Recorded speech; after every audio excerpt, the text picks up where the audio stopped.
body. Anyway, so yeah, I wanted to talk about that thing with the blood ties, the blood covenants, the programming, and just a little something I noticed. Just a little something, because as you know, I'm finishing the Galactic Memoirs.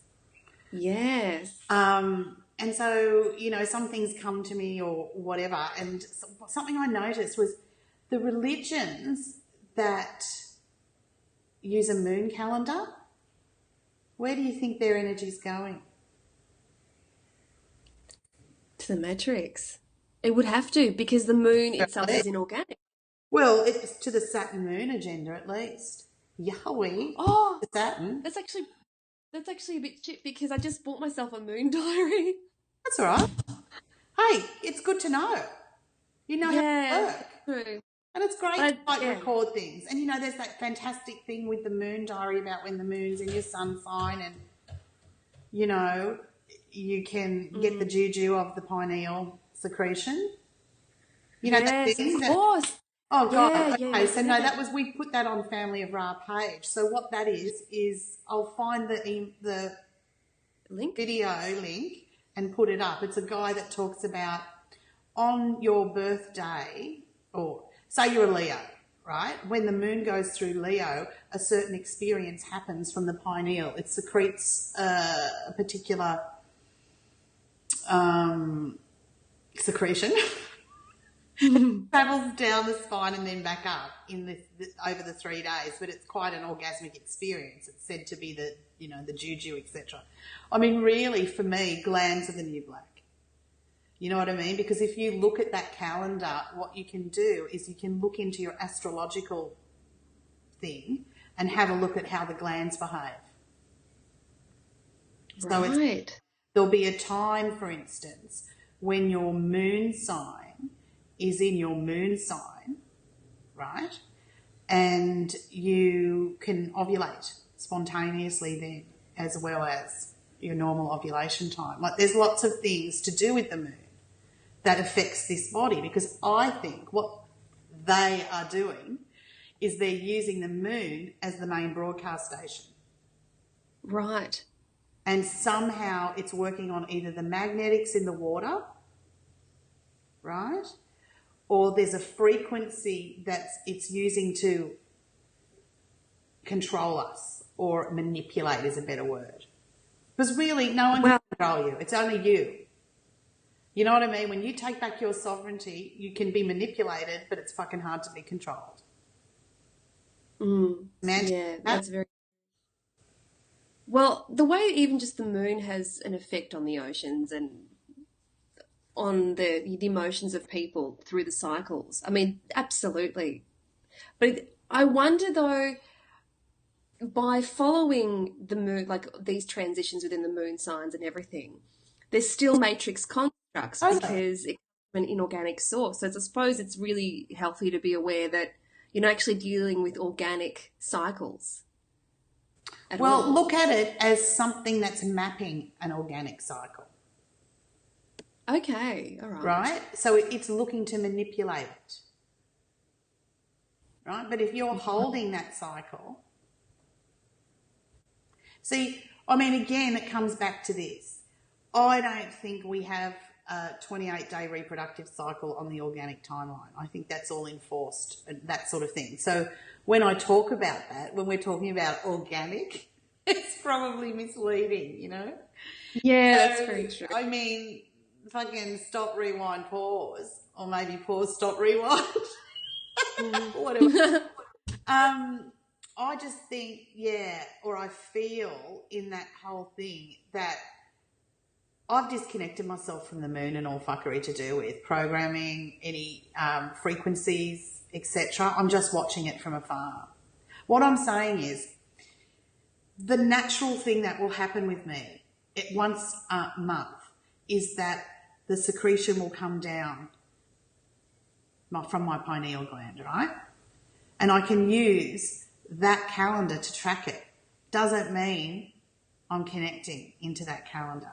Do you understand?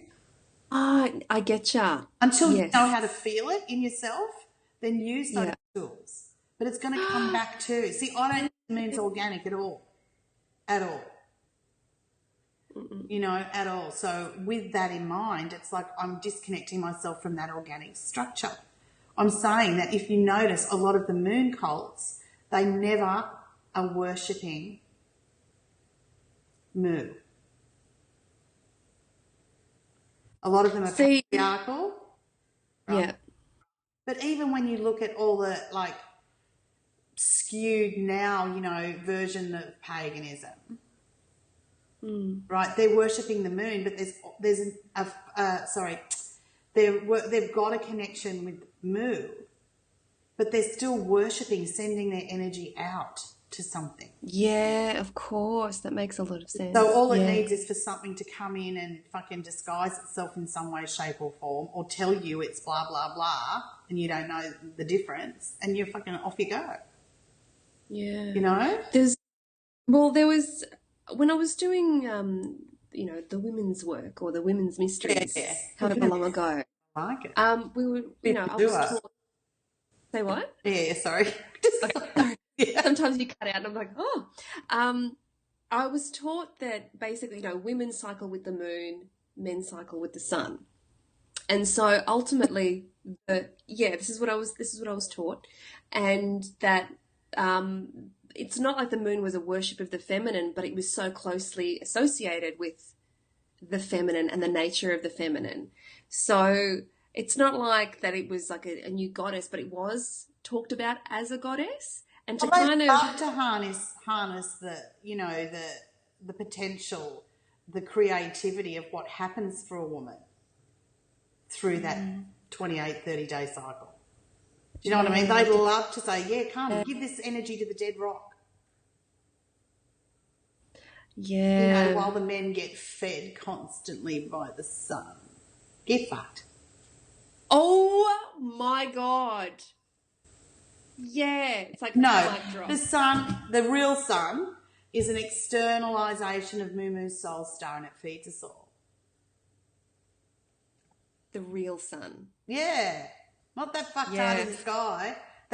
No. I mean, they tell you, they give it to you. The sun is reflects, the moon is only a reflection of the sun's energy. Mm-hmm. Right? Yeah. And what they've done is they've disrupted the Ra codes. They've disrupted Mumu's full fucking, you know, here it is, bitches. That's all. Yeah. I'm interested now more in the sun. Oh, sorry. I'll continue explaining that. Sorry. It's like they've hijacked the sun. What's happening is the real sun's coming through, and the other sun's being shown up, so it can reflect the sun all it wants. Good luck to you, bitch. That's the other thing. I kind of get how some people don't want to engage. You know, they don't want to engage that timeline. They don't want to engage the matrix, etc. And fucking more power to them if it works for them. But I'm taking a few out on my way out. I'm making sure they can't do it again. Well, I think one of the problems is they've moved beyond this solar system. And they're becoming a problem. So eradication is the name of the game. Expose, eradicate, exterminate. And reset. Reset. Now, reset, that's a good one, isn't it? Because what are we resetting? With Matrix? Old timeline? What are the organic we reset with? Yeah, but what do we know of the organic? Most of these people that I've seen are cutting and pasting an experience of Imaginarium, great, but the Imaginarium is informed by these old belief systems, which is what they're fucking counting on. Mm-hmm. So it's about bringing back the true connection with self, Mu stuff, and from there I think you can get a galactic experience, you know, not from transcendence, but totally from involution. Yeah. I agree. I agree wholeheartedly.